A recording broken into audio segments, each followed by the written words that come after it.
Welcome to logistics for the newer riders going to Bonneville. This is part 6, which are the Expendables. Okay, so there are quite a few expendable items you're going to be taking. The first one, unless you're running for a record, which I don't. I'm not running for record because the record in my class is 223 miles an hour, and I'm riding a Thruxton R. And there's no way I'm getting a record. But I'm running for personal best. So when you get out there, there's going to be gas trucks that you can buy gas from, and they'll fill your gas tank. If you're running for record, that's what you want to use. If you're not running for record, you want to bring your own race gas. I use a GT, Sunoco GT Plus 104. Seems to run well out there for my bike. Pressure ratio is around 11.5 to 12. So it runs well for that. It's a lot cheaper than their gas out there, and I'm not running for record, so I don't need it anyway. So as far as gas usage out there, generally you're going to be running about 3 miles for anybody that's under 175 miles an hour. If you're going over 175 miles an hour, you're going to be running another couple miles. But 3 miles each run, plus give it a little take for pulling off the track and moving the bike around. So figure 3.25 miles every run. If you run 8 runs, you're somewhere 25, 26 miles that you're going to run total out there.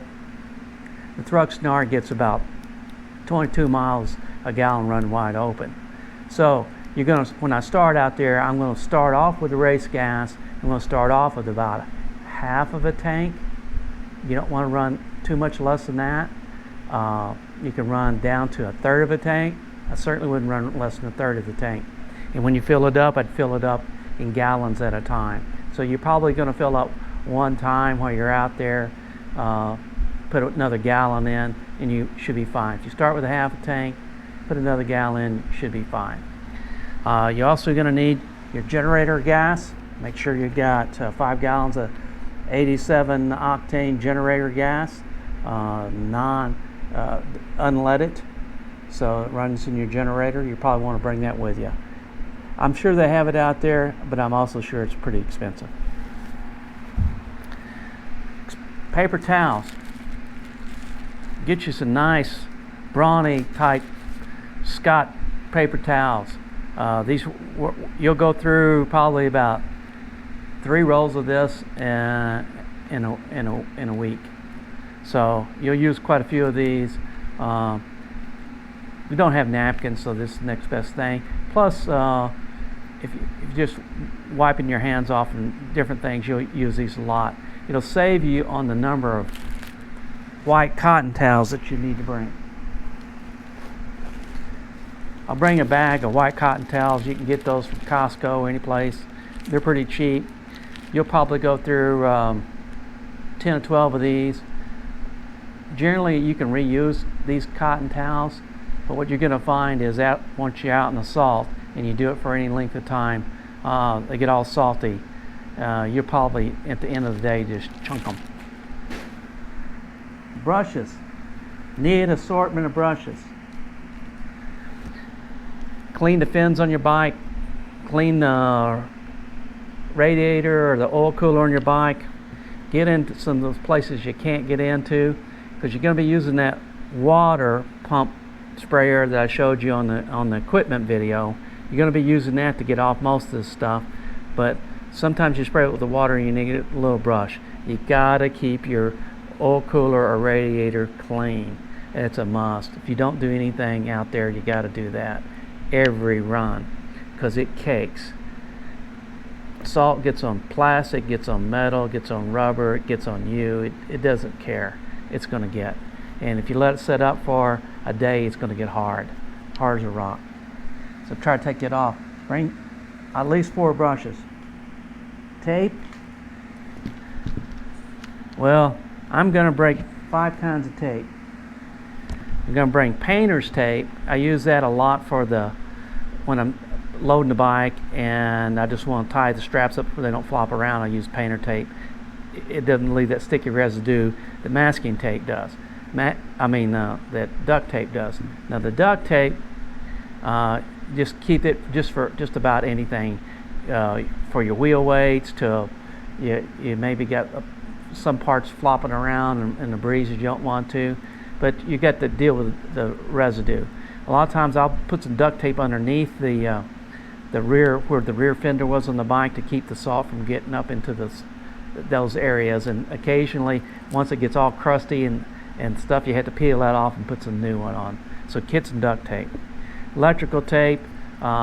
Make sure that all your fittings that like if you take off your horn, you take off your blinkers, all that stuff is taped up, because the salt's going to get in there. So tape it up. That'll be a good thing. This is some pipe threader tape. I use this for you use it for like your air compressor and a little chuck that you do that, but you can also use this for fittings, any kind of fittings that need some sealant on it. So those are the 5 kinds of tape that I bring with me. Also bring, as far as cleaning, some long, what's in here, the magic ones. They get it deep into those fins and get in those areas that you can't get your little fingers in. So bring a bag full of those, and once you wash it off, you can get it out and clean it. You don't have to clean it sparkly clean after every run, but you need to keep it pretty clean so you don't have a big mess when you get home. I use a lot of dielectric grease out there for some of the fittings. I'll put this on before I tape up some of the fittings. I'll put this on for my trailer, on my trailer head, where it plugs in. I'll keep that in. It's just a very good thing to have out there. Dielectric grease. Loctite, blue Loctite. You're not going to be using red Loctite. If you go for records, you might want to bring some red Loctite. But generally, if you set a record, you're going to have a tear down. So if you're going to go out there and you're going to set a record, you're going to have to be able to tear your bike down. Different bikes, different degrees of tear down. But use a Loctite. You can use that on when you change your sprockets and things like that, your chain guard.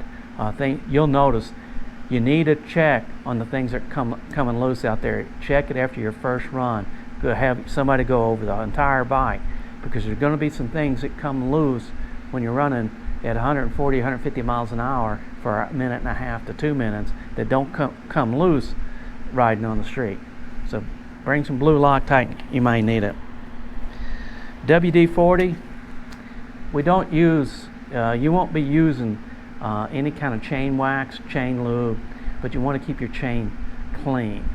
WD-40, you can use it to clean off the links, keep the salt off. The salt will get on your chain. You don't want it to have heavy wax on it, because this is going to pick up the salt and it's going to eat your chain up. You want to keep it clean. WD-40, clean it once or twice while you're out there. Clean your chain with that. Works pretty good.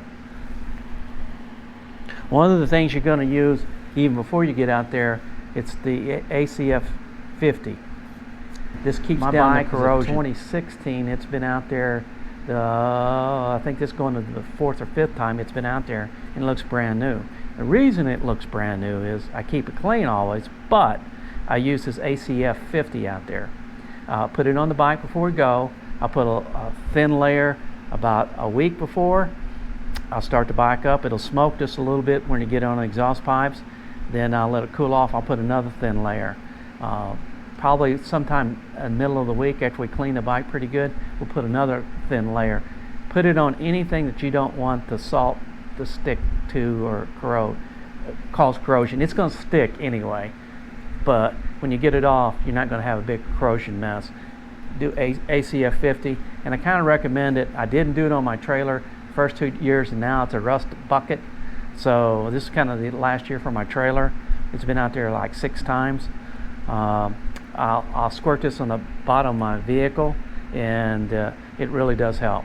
ACF 50. You might want to get a couple cans of this stuff. So that's basically all the Expendables. There may be a few more expendable items that you want. that I'm not remembering right now. But these things will get you by. So this kind of ends the fifth part of the Expendables on logistics. The next part on logistics is part 6, and it's going to be the personal items. So stay tuned for that.